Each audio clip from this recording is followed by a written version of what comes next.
అష్టాదశోధ్యాయము మోక్ష సన్యాస యోగము. శ్లోకం 77. తచ్చ సంస్మృత్య సంస్మృత్య రూపమత్యద్భుతం హరేః విస్మయో మే మహాన్ రాజన్ హృష్యామి చ పునః పునః. తెలుగు తాత్పర్యము. ఓ రాజా, శ్రీహరి యొక్క అత్యంత అద్భుతమైన విశ్వరూపాన్ని మళ్ళీ మళ్ళీ స్మరించుకుంటూ నాకు గొప్ప ఆశ్చర్యం కలుగుతోంది. అలాగే నేను మళ్ళీ మళ్ళీ పరమానందాన్ని పొందుతున్నాను. ఈ శ్లోకంలో సంజయుడు ధృతరాష్ట్రునితో తన హృదయంలో కలుగుతున్న దివ్యానుభూతిని వ్యక్తం చేస్తున్నాడు.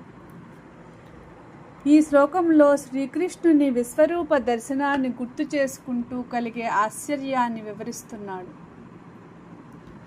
అర్జునునికి దర్శనమైన విశ్వరూపం సాధారణ మానవ దృష్టికి అందనిది. ఆ రూపంలో అనేక కోటి సూర్యుల కాంతి, సర్వలోకాల సమాహారం, కాలస్వరూపం, సృష్టి స్థితిలయతత్వం అన్నీ ప్రత్యక్షమయ్యాయి. సంజయుడు వ్యాస మహర్షి అనుగ్రహంతో ఆ దివ్య రూపాన్ని కూడా దర్శించాడు. ఆ జ్ఞాపకం అతని హృదయంలో చెరగని ముద్ర వేసింది.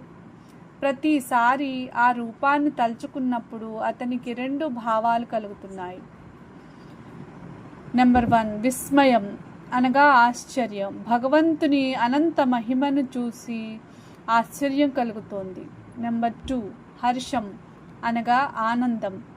భగవంతుని దివ్య స్వరూపాన్ని దర్శించిన భాగ్యం వల్ల మహా ఆనందం కలుగుతోంది. పునః పునః అనే పదం చాలా ముఖ్యమైనది. భగవంతుని మహిమను ఎంత ఎక్కువగా ధ్యానించినా విసుగురాదు. ప్రతిసారి కొత్త ఆనందం, కొత్త భక్తి, కొత్త జ్ఞానం కలుగుతుంది. ఈ శ్లోకం మనకు ఒక గొప్ప సందేశాన్ని ఇస్తుంది. భగవంతుని దివ్య స్వరూపాన్ని ధ్యానించడం ద్వారా మన హృదయం పవిత్రమవుతుంది. భయం తగ్గి, భక్తి పెరిగి, జీవితంపై విశాల దృష్టి కలుగుతుంది. భగవంతుని మహిమను తరచుగా స్మరించాలి. భగవద్గీతలోని విశ్వరూప దర్శనాన్ని ధ్యానించాలి. దైవస్మరణ మనలో భక్తి, వినయం, ఆనందం పెంచుతుంది. ఆధ్యాత్మిక అనుభవాలను పదే పదే మననం చేస్తే మనస్సు ప్రశాంతమవుతుంది. हिंदी तात्पर्य.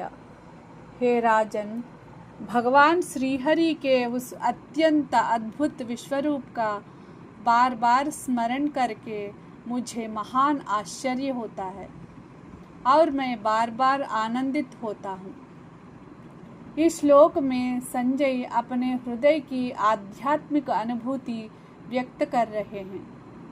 वे कहते हैं कि जब भी वे भगवान श्री कृष्ण के दिव्य विश्वरूप का स्मरण करते हैं, उनका हृदय विस्मय और आनंद से भर जाता है. यह विश्वरूप केवल एक अलौकिक दृश्य नहीं था, बल्कि यह संपूर्ण सृष्टि, काल, ईश्वर की सर्वव्यापकता और उनकी अनंत शक्ति का प्रत्यक्ष दर्शन था. संजय को महर्षि व्यास की कृपा से इस दिव्य दृश्य का साक्षात्कार करने का सौभाग्य मिला. इसलिए उसका स्मरण उनके लिए बार बार नई प्रेरणा और आध्यात्मिक आनंद का स्रोत बनता है. जीवन का संदेश. भगवान की महिमा का नियमित स्मरण करें. विश्वरूप का चिंतन ईश्वर की महानता का अनुभव कराता है. ईश्वर स्मरण से मन में भक्ति, विनम्रता और शांति आती है. आध्यात्मिक अनुभवों का मनन जीवन को श्रेष्ठ बनाता है. English meaning. O King, as I repeatedly remember that most wonderful universal form of Lord Hari, Great amazement overwhelms me and rejoice again and again. In this concluding reflection, Sanjaya recalls not only the sacred dialogue between Krishna and Arjuna, but also the magnificent Visvarupa, means universal form of Lord Krishna, revealed in chapter 11.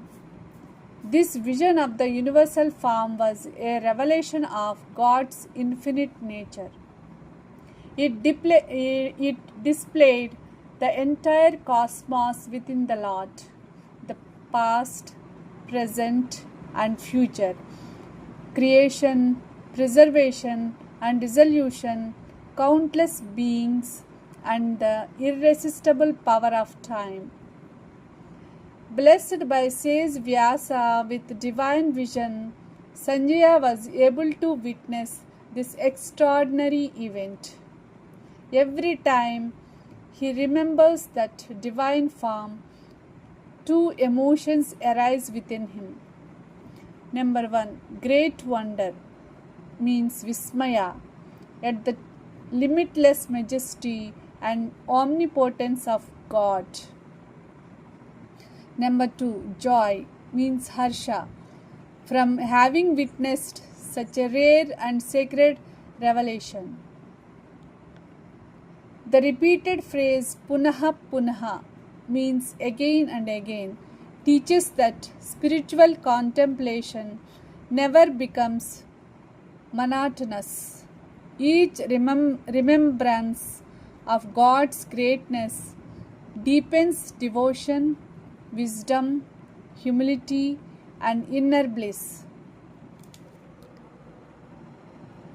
Frequent meditate on God's divine nature. Remembering God's greatness removes ego and strengthens faith. Repeated contemplation of divine truths fills the heart with peace, devotion, and lasting joy. The essence of this verse is, whenever we repeatedly remember the Lord's infinite and wondrous universal form, our hearts become filled with awe, devotion, and inexhaustible spiritual joy.